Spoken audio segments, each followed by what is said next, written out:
친딸을 버린 엄마, 아버지를 판 딸, 그리고 죽음에서 돌아온 연인. 이 막장 드라마보다 더 막장 같은 현실 속에서 최후의 웃는 자는 누구일까요? 벼랑 끝에 몰린 독사 고성이가 던진 마지막 승부수와 그녀의 심장에 비수를 꽂기 위해 돌아온 이지혁의 피 튀는 정면 승부. 지금 바로 그 소름 돋는 현장으로 안내합니다. 박진석 회장의 숨통을 단숨에 끊어놓을 수 있는 건 25년 전 그가 직접 땅에 묻어버린 그날의 피비린내 나는 진실뿐이었습니다. 평창동 저택의 거실은 이미 인간의 온기가 사라진 채 얼음장 같은 냉기만이 감돌고 있었는데요. 박진석은 서재에서 들고 나온 두툼한 서류 봉투를 거실 탁자 위에 거칠게 내던졌습니다. 그 안에는 고성이가 25년 동안 쌓아온 거짓의 성벽을 무너뜨릴 날카로운 칼날들이 가득 들어있었더라고요. 지은호를 사망 신고하고 자신의 야망을 위해 딸의 존재를 지워버린 고성이의 행적은 이제 더 이상 비밀이 아니었습니다. 박진석은 분노로 인해 파르르 떨리는 입술을 지식이며 고성이를 쏘아보았는데요. 고성이는 그 서슬 퍼런 기세 앞에서도 흐트러짐 없는 자세로 소파에 앉아 있었습니다. 박진석은 고성이를 향해 낮고 차가운 목소리로 은조렸습니다. 이혼 서류다. 한 푼도 챙길 생각 마라. 내가 우리 가문과 내 아들 우진이에게 저지른 짓은 돈으로 갚을 수 있는 게 아니니까. 박진석의 말은 고성희의 가슴을 후벼 파는 비수가 되어 날아갔습니다. 고성희는 잠시 눈을 감았다 뜨며 박진석의 분노를 온몸으로 받아냈는데요. 고성희는 알고 있었습니다. 지금 이 순간 박진석을 자극해봐야 자신에게 유리할 것이 없다는 사실을요. 고성희는 아주 비굴할 정도로 몸을 낮추며 눈물을 흘리는 척했습니다. 여보, 제가 왜 그랬는지 당신은 이해해줄 줄 알았어요. 우진이를 살리고 싶었을 뿐이에요. 우리 아들이 죽어가는 걸 보면서 제가 무슨 짓인들 못했겠어요? 고성희의 가증스러운 눈물에 박진석은 구역질을 느끼며 고개를 돌려버렸습니다. 박진석은 고성희의 눈물이 얼마나 오염된 것인지 이미 뼈저리게 느끼고 있었는데요.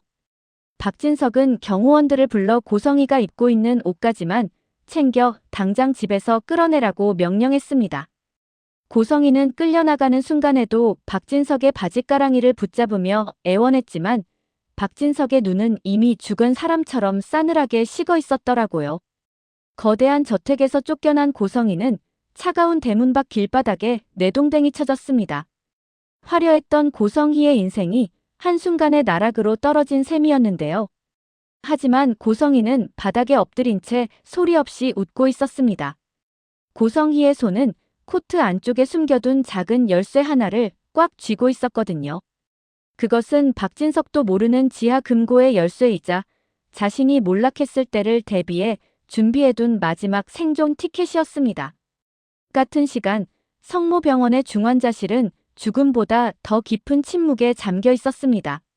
지은호는 유리창 너머로 이지혁의 창백한 얼굴을 하염없이 바라보고 있었는데요. 이지혁의 가슴 위로 힘겹게 오르내리는 산소호흡기의 움직임이 지은호에게는 세상에서 가장 슬픈 율동처럼 느껴졌습니다. 지은호는 자신의 아버지를 구하려다 뇌사 상태에 빠졌던 이지혁의 아버지를 떠올렸습니다. 그리고 그 아버지의 심장이 지금 이지혁의 가슴 속에서 거부 반응을 일으키며 싸우고 있다는 잔인한 운명에 몸서리를 쳤습니다. 지은호는 자신의 간을 떼어준 흉터가 문득 가렵게 느껴졌는데요.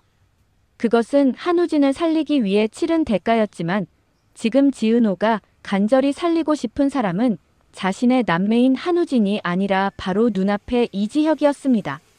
지은호는 차가운 유리창에 이마를 기대고 이지혁의 이름을 나직하게 불렀습니다. 선배, 제발 일어나요. 나 아직 선배한테 해줄 말이 너무 많은데. 우리 같이 동태탕 먹으러 가기로 했잖아요. 지은호의 목소리는 공허한 병원 복도를 타고 흩어졌습니다. 이지혁의 심박 모니터가 B- 하며 위태로운 소리를 낼 때마다 지은호의 심장도 함께 뜯겨 나가는 것 같았는데요. 지은호는 만약 이지혁이 이대로 죽는다면 자신도 이 세상에 남아있을 이유가 없다고 생각했습니다. 고성희에 대한 증오도 박진석에 대한 원망도 이지혁이 곁에 없다면 아무런 의미가 없는 껍데기일 뿐이었으니까요. 지은호는 기도하고 또 기도했습니다. 하지만 신은 지은호의 기도에 응답하는 대신 복도 끝에서 들려오는 고성희의 구두 소리를 들려주었더라고요. 쫓겨난 줄로만 알았던 고성희는 어느새 옷을 갈아입고 다시 나타나 지은호의 곁에 섰습니다. 고성희의 얼굴에서는 아까의 비굴함은 찾아볼 수 없었고 오히려 지은호를 압도하는 기묘한 자신감이 넘쳐 흐르고 있었습니다. 고성희는 중환자실의 이지혁을 훑어보더니 지은호에게 아주 부드럽게 속삭였습니다. 은호야, 이지혁이 죽어가고 있구나. 심장 거부 반응은 현대의학으로도 한계가 있어. 하지만 내가 알고 있는 비밀 의료 라인이라면 이야기가 달라지지. 이지혁을 살릴 수 있는 유일한 기증자와 수술팀, 내가 연결해 줄 수 있어. 고성희의 제안에 지은호는 미친 사람처럼 고성희의 멱살을 잡았습니다. 당신이 무슨 짓을 하려는 거야? 선배 목숨 가지고 또 장난치지 마. 지은호의 분노에도 고성희는 우아하게 미소 지으며 지은호의 손을 부드럽게 떼어냈습니다. 고성희는 지은호의 귓가에 입술을 바짝 대고는 소름 끼치는 제안을 건넸는데요. 박진석 회장의 서재 깊숙한 곳에 금빛 장부가 하나 있을 거야.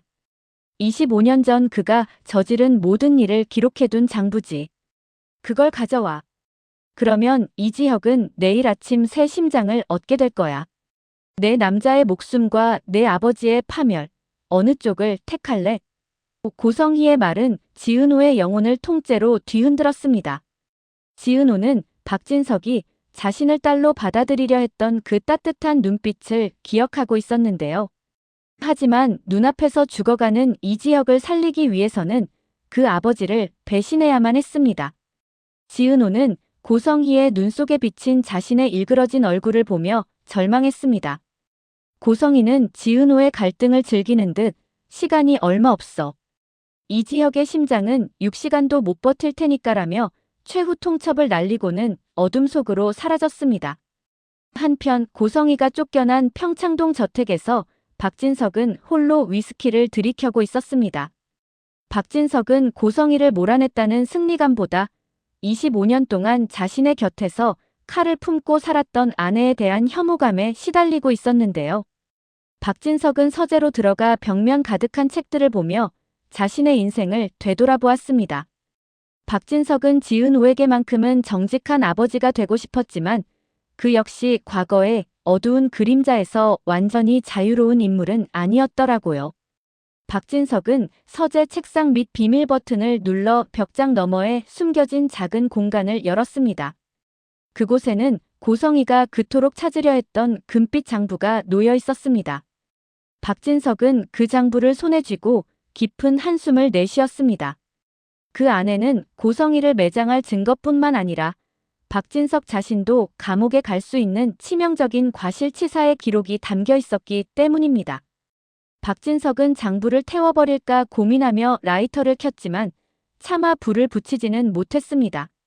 그것은 고성희를 확실하게 처리하기 위한 마지막 무기이기도 했으니까요. 그때 박성재가 서재 문을 두드리고 들어왔습니다. 박성재는 어머니 고성희가 쫓겨난 소식을 듣고 복잡한 심경으로 아버지를 찾아온 것이었는데요. 박성재는 박진석의 손에 든 장부를 보고 불길한 예감을 느꼈습니다. 아버지, 꼭 이렇게까지 하셔야겠습니까? 어머니가 잘못한 건 맞지만 집안이 풍비박산 나는 건 막아야 합니다. CJ의 명예는 어떻게 하실 겁니까? 박성재의 항변에 박진석은 위스키 잔을 벽으로 던져 깨뜨렸습니다. 명예. 고성의 그 여자가 내 딸을 죽은 사람으로 만들고 내 아들 간을 빼앗아갈 때 명예는 이미 죽었다. 난 이제 아무것도 두렵지 않아. 박진석의 광기 어린 외침에 박성재는 입을 다물 수밖에 없었습니다. 이지환은 병원 대기실에서 형 이지혁의 상태를 체크하며 초조하게 발을 굴리고 있었습니다. 지은호가 고성희와 대화하는 것을 멀리서 지켜본 이지환은 무언가 심상치 않은 일이 벌어지고 있음을 직감했는데요. 이지환은 지은호에게 다가가 무슨 이야기를 나누었는지 물었지만 지은호는 넋이 나간 표정으로 아무 대답도 하지 않았습니다. 지은호는 그저 자신의 가방끈을 꽉 움켜쥐고 병원 밖으로 뛰어나갔습니다. 지은호가 향한 곳은 박진석 회장의 저택이었습니다. 지은호는 폭우가 쏟아지는 밤거리를 달려 저택 정문 앞에 섰습니다. 경비원들은 박진석 회장의 지시로 지은호를 정중히 안으로 안내했지만 지은호의 마음속은 이미 범죄를 저지르러 들어가는 도둑의 심정과 다를 바 없었습니다. 지은호는 박진석의 서재 앞에서 한참을 망설였습니다. 안에서는 박진석이 술에 취해 잠든 듯한 소리가 들려왔는데요. 지은호는 조심스럽게 문을 열고 서재 안으로 발을 들여놓았습니다. 어둠 속에서 지은호는 고성이가 말했던 비밀 공간을 찾아 헤맸습니다. 지은호는 책상 밑에 버튼을 발견하고 그것을 눌렀는데요. 벽장이 소리 없이 열리며 금빛 장부가 모습을 드러냈습니다. 지은호가 떨리는 손으로 장부를 집어드는 순간 서재의 불이 환하게 켜졌습니다. 박진석은 소파에 앉아 눈을 감은 채 지은호를 기다리고 있었더라고요. 은호야, 내가 여기 왜 왔는지 안다. 고성이가 시키더냐? 이 장부를 가져오면 이지혁을 살려주겠다고. 박진석의 목소리는 분노가 아닌 깊은 슬픔에 젖어 있었습니다. 지은호는 장부를 가슴에 안고 바닥에 무릎을 꿇었습니다. 아버지, 죄송해요. 저를 살려준 사람이에요. 선배가 없으면 저도 살 수 없어요. 제발 이 장부 한 번만 빌려주세요. 선배만 살리고 다시 돌려드릴게요. 지은호의 오열에 박진석은 천천히 눈을 떴습니다. 박진석은 자신의 딸이 사랑하는 남자를 위해 아버지를 팔러왔다는 사실에 허탈한 웃음을 터뜨렸습니다. 그 장부 안에 뭐가 들었는지 알고나 가져가려는 거냐? 그건 내 목숨줄이다. 내가 그걸 고성희에게 주면 내 아버지는 살인자가 되어 감옥에 가야 해. 그래도 가져가겠느냐? 박진석의 말에 지은호는 숨이 멎는 것 같았습니다. 고성희가 요구한 것은 단순한 장부가 아니라 박진석의 목숨 그 자체였던 셈입니다. 지은호는 장부와 박진석을 번갈아 보며 미친 듯이 고개를 저었습니다. 하지만 그때 지은호의 휴대폰으로 이지혁의 심박수가 위험 수치에 도달했다는 병원의 긴급 메시지가 도착했습니다. 지은호는 휴대폰 화면을 박진석에게 보여주며 비명을 질렀습니다. 선배가 죽어요. 아빠, 제발요. 저 사람 죽으면 저도 여기서 죽을 거예요. 지은호의 처절한 외침은 박진석의 마음속 마지막 빗장을 무너뜨렸습니다. 박진석은 자리에서 일어나 지은호에게 다가가 장부를 쥔 그녀의 손을 꼭 잡아주었는데요. 가라. 가져가서 그 남자를 살려라. 그리고 다시는 내 앞에 나타나지 마라. 넌 오늘 내 딸로서의 권리도 내 사랑도 모두 버린 것이다. 박진석은 지은호를 서재 밖으로 밀어내고 문을 잠가버렸습니다. 지은호는 빗속을 뚫고 고성이가 기다리는 은밀한 안가로 달려갔습니다. 고성이는 어둠 속에서 담배를 피우며 지은호를 기다리고 있었는데요. 지은호가 던져준 금빛 장부를 확인한 고성이의 눈에는 광기 어린 승리감이 서렸습니다. 역시 넌 내 딸이야. 사랑을 위해 부모도 버릴 줄 아는 그 독한 피. 어디 가겠니? 고성이는 장부를 챙기며 곧바로 어딘가로 전화를 걸었습니다. 준비해. 이지혁 수술 시작한다. 기증자는 예정대로 처리해. 고성희의 말에 지은호는 불길한 예감이 들었지만 당장 이지혁을 살려야 한다는 생각에 고성희의 뒤를 쫓아 병원으로 향했습니다. 병원에 도착하자마자 이지혁은 기다리고 있던 최고의 의료진에 의해 수술실로 옮겨졌습니다. 지은호는 수술실 문이 닫히는 것을 보며 그 자리에 주저앉아 빗물과 눈물로 범벅이 된 얼굴을 감싸쥐었습니다. 하지만 고성희는 그런 지은호를 비웃듯 지나쳐 병원 로비로 향했는데요. 그곳에는 박진석이 보낸 변호사들이 당황한 표정으로 고성희를 기다리고 있었습니다. 고성희는 품 안에서 금빛 장부를 꺼내 보이며 선언했습니다. 박진석 회장에게 전해. 이혼은 없던 일로 하겠다고. 그리고 내일부터 내가 다시 평창동 저택 안주인으로 복귀할 거라고. 만약 거절하면 이 장부의 내용은 내일 아침 뉴스 헤드라인을 장식하게 될 테니까. 고성희의 역공은 완벽했습니다. 박진석의 약점을 손에 넣은 고성희는 이제 쫓겨난 신세에서 다시 제국의 여왕으로 화려하게 부활한 것이었습니다. 수술실 밖 복도에서 지은호는 이지혁의 수술이 무사히 끝나기만을 기다렸지만 그녀의 마음은 이미 지옥과 다를 바 없었습니다. 이지혁을 살리기 위해 아버지를 배신했고 고성이라는 악마에게 다시 날개를 달아주었으니까요. 그때 박성재가 병원으로 달려와 지은호를 발견했습니다. 박성재는 지은호의 뺨을 세차게 때렸습니다. 내가 무슨 짓을 했는지 알아? 아버지는 지금 검찰에 자수하러 가셨어. 내가 장부를 고성희에게 넘기는 걸 보고 차라리 제 손으로 무너지는 걸 택하신 거라고. 박성재의 말에 지은호는 온몸의 피가 거꾸로 솟는 기분이었습니다. 고성희는 이미 박진석이 자수할 것을 예감하고 그 전에 장부를 가로채 박진석을 협박해 다시 집으로 돌아갈 계획을 세웠던 것이더라고요. 지은호는 자신이 고성희의 거대한 시나리오 속에서 가장 결정적인 역할을 한 장기판의 말에 불과했다는 사실에 절규했습니다.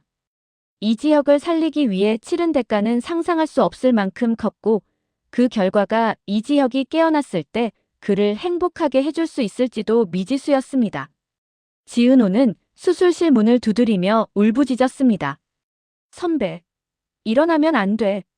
일어나서 내가 무슨 짓을 했는지 알게 되면 안 된다고.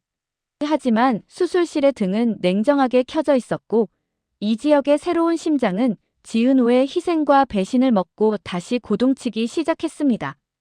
이 비극적인 순환 속에서 지은호는 과연 어떤 선택을 더 해야 할지, 그리고 고성희의 폭주를 누가 막을 수 있을지 병원의 밤은 깊어만 갔습니다. 드라마의 이 장면들은 인물들의 뒤틀린 욕망과 희생이 겹쳐지며 시청자들에게 숨막히는 긴장감을 선사했는데요. 고성희가 다시 평창동 저택의 정문을 열고 들어오는 마지막 장면은 가히 압권이었습니다. 고성희는 자신을 막아서는 박진석의 측근들을 비웃으며 거실 한복판에 섰습니다. 내가 말했지. 여왕은 절대 왕관을 내려놓지 않는다고. 고성희의 서늘한 대사는 앞으로 전개될 복수극이 얼마나 더 잔인해질지를 예고하고 있었습니다. 지은호는 이제 이지혁이라는 빛을 얻었지만 아버지 박진석이라는 뿌리를 잃어버렸고 고성이라는 거대한 어둠에 다시 종속되어 버렸더라고요. 이들의 얽히고 설킨 운명은 이제 멈출 수 없는 폭주 기관차처럼 파멸을 향해 달려가고 있었습니다. 자신의 아버지를 감옥으로 보낸 딸의 손끝에서 그려진 만화가 한 가문을 송두리째 무너뜨리는 기폭제가 될 줄은 아무도 몰랐습니다. 평창동 저택의 화려한 조명 아래서 박진석 회장이 고통스럽게 자수를 결심하고 있을 때 서울 변두리의 낡은 옥탑방에서는 박영나의 태블릿 PC가 쉴 새 없이 빛나고 있었는데요. 박영나는 자신이 평생 보고 자란 집안의 위선과 어머니 고성희의 악행을 가면해 여왕이라는 제목의 웹툰으로 낱낱이 그려내고 있었습니다. 박영나의 손가락이 화면을 가로지를 때마다 고성희가 숨기고 싶어 했던 추악한 과거들이 선명한 선과 색으로 살아나고 있었더라고요. 이 웹툰은 연재 시작과 동시에 포털 사이트의 실시간 검색어를 장악하며 CJ그룹의 이미지를 바닥으로 추락시키고 있었습니다. 사람들은 이것이 단순한 허구라고 생각했지만 그 안에는 지은호가 겪었던 고통과 이지혁이 흘렸던 피의 냄새가 고스란히 담겨 있었거든요. 박영란은 자신의 웹툰이 불러올 파장을 알고 있었지만 멈추지 않았습니다. 오히려 박영란은 자신의 가족이 해체되어야만 진정한 자유를 얻을 수 있다고 믿고 있었는데요. 박영란은 옥탑방 창문을 열고 밤 공기를 마시며 저 멀리 보이는 평창동의 불빛을 증오 섞인 눈으로 바라보았습니다. 박영란은 고성희가 자신을 완벽한 딸로 박제하려 했던 그 숨막히는 시간들을 떠올리며 펜을 더 꽉 쥐었는데요. 박영나의 웹툰 속에서 고성희를 모델로 한 캐릭터가 자신의 친딸을 버리는 장면이 공개되자 여론은 걷잡을 수 없이 타올랐습니다. 이는 고성희에게 치명적인 타격이 될 것이라 생각했지만 영리하고 사악한 고성희는 이 상황조차 자신의 무기로 이용하기 시작했더라고요. 고성희는 박영라의 웹툰을 보고 분노하는 대신 오히려 이를 이용해 박진석 회장이 여론의 문매를 맞게 하여 자신의 협상 카드를 더욱 강화하는 치밀함을 보였습니다. 한편 CJ그룹의 부사장실에서 박성재는 무너져가는 제국을 홀로 지키며 극심한 허무함에 빠져 있었습니다.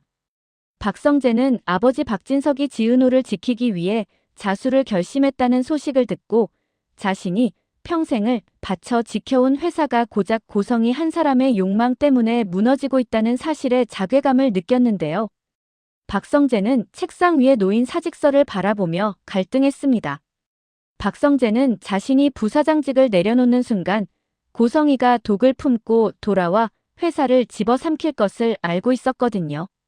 박성재는 지은호에게 전화를 걸어보았지만 지은호는 받지 않았습니다. 박성재는 지은호가 이지혁을 살리기 위해 고성희에게 굴복했다는 사실을 짐작하고는 가슴을 쳤는데요.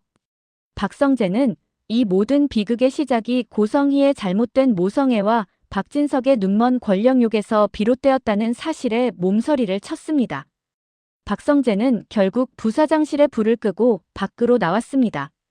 박성재는 복도를 걸으며 벽에 걸린 박진석 회장의 초상화를 보았는데 그 위풍당당하던 아버지의 모습이 이제는 한없이 초라해 보였더라고요. 박성재는 박영라를 찾아가 웹툰 연재를 중단하라고 설득해야 할지 아니면 박진석의 자수를 막아야 할지 판단이 서지 않았습니다. 박성재는 이 엉망진창인 가족 안에서 유일하게 제정신을 차리고 있는 사람이 자신뿐이라는 사실이 너무나도 무겁게 느껴졌는데요.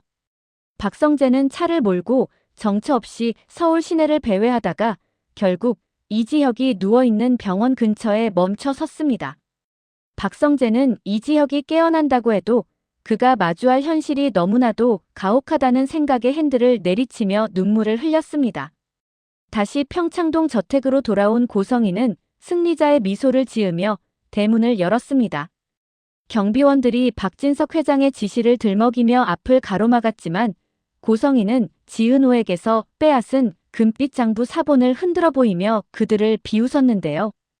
고성희는 거실로 당당히 걸어들어가 소파에 깊숙이 몸을 묻었습니다.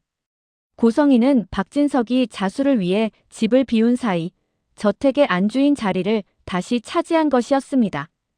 고성희는 가정부에게 명해 가장 비싼 와인을 가져오라고 시키더니 박진석의 서재로 들어가 그가 아끼던 책상 위에 발을 올렸더라고요.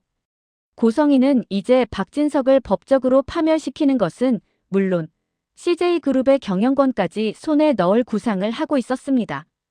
고성희의 눈에는 이제 가족도 사랑도 없었고 오로지 얼음처럼 차가운 권력에 대한 집착만이 빛나고 있었습니다. 고성희는 와인을 한 모금 마시며 지은호에게 전화를 걸었습니다. 고성희는 수술실 밖에서 초조하게 기다리고 있을 지은호의 상태를 누구보다 잘 알고 있었는데요. 고성희는 지은호가 전화를 받자마자 아주 차분하고 서늘한 목소리로 말을 시작했습니다. 유라야, 이지혁 수술은 잘 되고 있어. 하지만 알지? 수술이 끝났다고 다가 아니야. 거부 반응을 억제하는 특수 약물과 후속 치료는 오직 내가 지정한 의료진만이 할 수 있어. 내가 내 약속을 어기는 순간 이지혁의 새 심장은 다시 멈추게 될 거야. 고성희의 협박에 지은호는 숨을 헐떡이며 수화기를 붙잡았습니다. 지은호는 고성희가 단순히 장부만을 원한 게 아니라 자신을 영원히 조종할 수 있는 족쇄를 채우려 한다는 것을 깨달았거든요. 지은호는 고성희를 향해 울부짖었습니다. 당신이 사람이야? 어떻게 자식 목숨을 가지고 이렇게까지 할 수 있어? 아버지는 자수하러 가셨다고. 당신이 이겼잖아. 이제 그만해. 지은호의 절규에도 고성희는 눈 하나 깜짝하지 않았습니다. 고성희는 오히려 지은호를 비웃으며 마지막 과제를 내놓았는데요. 박진석이 자수하러 가면서 마지막으로 챙긴 증거품이 있을 거야. 그가 끝까지 숨기고 싶어 했던 25년 전 사건의 진짜 목격자의 연락처. 그걸 가져와. 그게 있으면 난 박진석을 영원히 감옥에서 나오지 못하게 만들 수 있어. 그걸 가져오면 이지혁을 정말로 자유롭게 해줄게. 고성희의 제안은 지은호에게 아버지를 완전히 매장하라는 사형 선고와 같았습니다. 지은호는 자신의 손에 묻은 핏물이 채 마르기도 전에 다시 한번 아버지를 찌를 칼을 들어야 하는 처지에 놓인 셈이었더라고요. 이때 박진석은 검찰청 정문 앞에서 차를 세우고 깊은 생각에 잠겨 있었습니다. 박진석은 자신의 손에 든 낡은 수첩을 어루만졌습니다. 그 안에는 고성희가 그토록 찾던 진짜 목격자의 정보가 적혀 있었습니다. 박진석은 이것을 검찰에 넘김으로써 자신의 죄를 온전히 자백하고 동시에 고성희를 공범으로 끌어들여 함께 파멸할 계획이었는데요. 박진석은 멀리서 자신을 향해 달려오는 취재진의 카메라 불빛을 보며 씁쓸하게 웃었습니다. 박진석은 자신이 일궈온 CJ의 영광이 이렇게 추악한 진실과 함께 저물어가는 것을 보며 지은호에게 남겨줄 유산이 상처뿐이라는 사실에 가슴 아파했습니다. 박진석은 검찰청 안으로 발을 들이기 직전 마지막으로 지은호에게 짧은 메시지를 보냈습니다. 은호야, 아빠가 미안하다.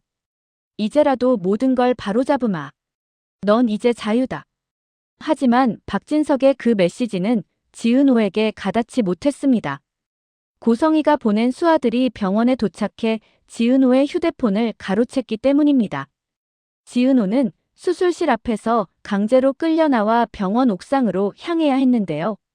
고성희는 영상통화를 통해 옥상 난간에 서 있는 지은호를 바라보며 명령했습니다.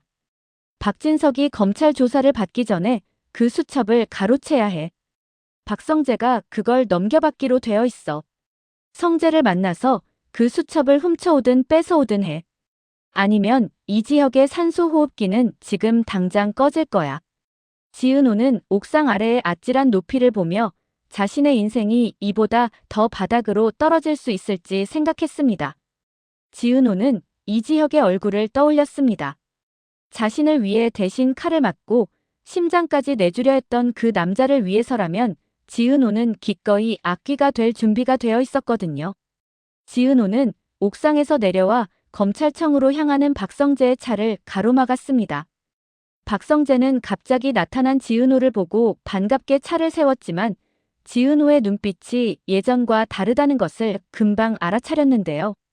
지은호는 박성재의 품 안을 뒤지며 박진석이 맡긴 수첩을 내놓으라고 소리쳤습니다. 성재 오빠, 제발 그거 나한테 줘요.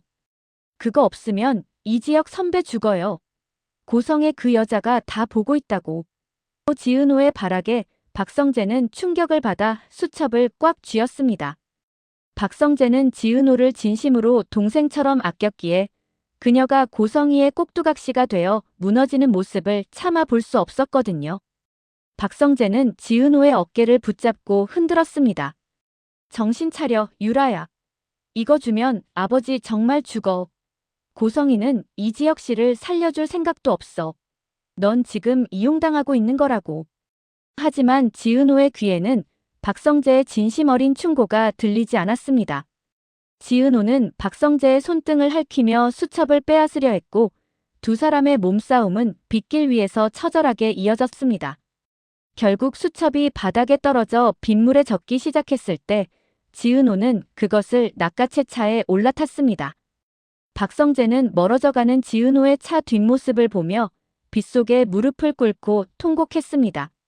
지은호는 수첩을 품에 안고 떨리는 손으로 운전대를 잡았습니다. 지은호는 자신이 박진석 회장의 마지막 양심을 훔쳤다는 사실에 오열하면서도 고성희에게 이 수첩만 넘기면 이지혁이 살 수 있다는 맹목적인 희망에 매달리고 있었더라고요. 지은호는 이제 돌이킬 수 없는 강을 건너버린 셈이었습니다. 고성희는 평창동 저택 거실에서 지은호가 가져올 수첩을 기다리며 승리의 만찬을 즐기고 있었습니다. 고성희는 이지혁을 인질로 삼아 박진석과 지은호 두 사람을 동시에 파괴하는데 성공했다는 사실에 극도의 희열을 느꼈는데요. 고성희는 거울에 비친 자신의 화려한 모습을 보며 만족스럽게 웃었습니다. 고성희는 이제 박진석이 감옥에 가도 그를 대신해 그룹을 이끌 실권을 완벽하게 장악했다고 확신했습니다. 고성희는 지은호가 도착하면 그 수첩을 태워버리고 박진석을 영구적으로 제거할 계획을 세우고 있었거든요. 고성희의 계획대로라면 이제 이 드라마의 끝은 고성희의 완전한 승리로 끝날 것처럼 보였습니다. 그러나 그 순간 수술실에서 기적 같은 일이 벌어지고 있었습니다. 이지혁의 심박 모니터가 다시 한번 요동치더니 강 박사의 외침과 함께 이지혁이 눈을 번쩍 떴습니다. 이지혁은 의식이 돌아오자마자 산소호흡기를 손으로 잡아 빼며 지은호를 찾았습니다. 이지혁은 자신의 가슴 속에서 뛰는 낯선 심장의 고동을 느끼며 지은호가 자신을 위해 무슨 짓을 했는지 본능적으로 감지했는데요. 이지혁은 비틀거리며 침대에서 내려와 수술실 문을 열고 밖으로 나갔습니다. 이지혁의 가운은 피로 얼룩져 있었고 그의 눈은 복수와 사랑이 뒤섞인 불꽃으로 타오르고 있었더라고요. 이지혁은 복도를 지나며 간호사들의 재질을 뿌리치고 병원 밖으로 나섰습니다. 이지혁은 고성희의 안과 위치를 이미 알고 있었고 지은호가 그곳으로 향하고 있다는 사실을 직감했습니다. 지은호가 평창동 저택 정문에 도착했을 때 그녀를 맞이한 것은 고성희의 싸늘한 비웃음이었습니다. 지은호는 비에 젖은 수첩을 고성희에게 건네며 무너져 내렸습니다. 가져왔어. 이제 선배 살려줘. 약속했잖아. 지은호의 애원에 고성희는 수첩을 받아들고는 한 페이지씩 넘겨보더니 라이터를 켜서 그 자리에서 불을 붙여버렸습니다. 타오르는 수첩의 불꽃이 고성희의 얼굴을 기괴하게 비추었는데요. 고성희는 타들어가는 젤을 지은호의 머리 위로 뿌리며 차갑게 말했습니다. 고마워, 유라야. 덕분에 아버지를 완벽하게 처리했네. 그런데 어쩌지? 이지혁은 이미 죽었을지도 몰라. 내가 아까 의료진에게 수술을 중단하라고 지시했거든. 고성희의 충격적인 배신에 지은호는 정신을 잃고 비명을 질렀습니다. 바로 그 지옥 같은 순간 저택의 정문이 거칠게 열리며 이지혁이 나타났습니다. 이지혁은 가슴에 수술 부위가 벌어져 피가 배어 나오는 것도 아랑곳하지 않고 고성희를 향해 걸어왔습니다. 지은호는 살아 돌아온 이지혁을 보고 믿을 수 없다는 듯 그의 이름을 불렀습니다. 이지혁은 지은호를 자신의 뒤로 숨기며 고성희의 목을 올가맬 듯 다가갔습니다. 고성희, 내가 잊은 게 하나 있어. 내 가슴 속에서 뛰는 이 심장은 내가 준 게 아니라 내 아버지가 나를 지키기 위해 남긴 마지막 유산이야. 그리고 그 아버지가 25년 전 내가 저지른 짓을 모두 보고 있었지. 이지혁의 목소리는 죽음의 문턱을 넘어온 자만이 낼 수 있는 서늘한 위압감을 품고 있었습니다. 이지혁은 자신의 주머니에서 녹음기 하나를 꺼냈습니다. 그 안에는 고성희가 병원 원장과 결탁해 기증자를 매수하고 수술을 조작하려 했던 모든 대화 내용이 담겨 있었는데요. 이지혁은 수술 직전 자신의 보안팀을 가동해 이미 고성희의 모든 움직임을 도청하고 있었던 것이더라고요. 고성희는 안색이 창백해지며 뒷걸음질 쳤지만 이미 저택 주변은 박성재가 부른 경찰차들의 사이렌 소리로 가득 차 있었습니다. 박진석 회장 역시 자수를 미루고 박성재와 함께 나타나 고성희를 노려보았습니다. 고성희가 믿었던 금빛 장부와 수첩은 모두 사라졌지만 이지혁이 가져온 실시간 증거들이 그녀를 옥죄기 시작했습니다. 빗속에서 수갑을 차고 끌려나가는 고성희와 그 모습을 지켜보며 지은호와 이지혁 서로의 손을 꼭 잡았습니다. 고성희는 연행되면서도 지은호를 향해 넌 평생 살인자의 딸로 살게 될 거야 라고 저주를 퍼부었지만 지은호는 더 이상 흔들리지 않았습니다. 지은호는 이지혁의 가슴에 귀를 대고 그의 심장 소리를 확인하며 눈물을 흘렸습니다. 박진석 회장은 멀리서 두 사람을 보며 조용히 경찰차에 올랐습니다. 자신의 죄를 씻기 위해 스스로 감옥을 택한 아버지의 마지막 배려였는데요. 박성재는 무너진 집안의 잔해 속에서 지은호와 이지혁에게 짧은 묵례를 건네며 복잡한 표정으로 뒤돌아섰습니다. 이지혁의 심박 소리가 규칙적으로 울려 퍼지는 가운데 화면은 서서히 멀어지며 비 내리는 평창동의 전경을 비추었습니다. 화려했던 날들은 가고 이제 진실의 상처를 치유해야 할 기나긴 시간이 두 사람 앞에 놓여 있었는데요. 하지만 지은호와 이지혁의 표정에는 그 어떤 시련도 함께 이겨내겠다는 단단한 결의가 서려 있었습니다. 이지혁이 지은호의 뺨에 묻은 빗물을 닦아주며 이제 다 끝났어요. 은호 씨라고 말하는 순간 시청자들은 이 비극적인 연인들에게 찾아올 진정한 봄을 기대하며 숨을 죽였습니다.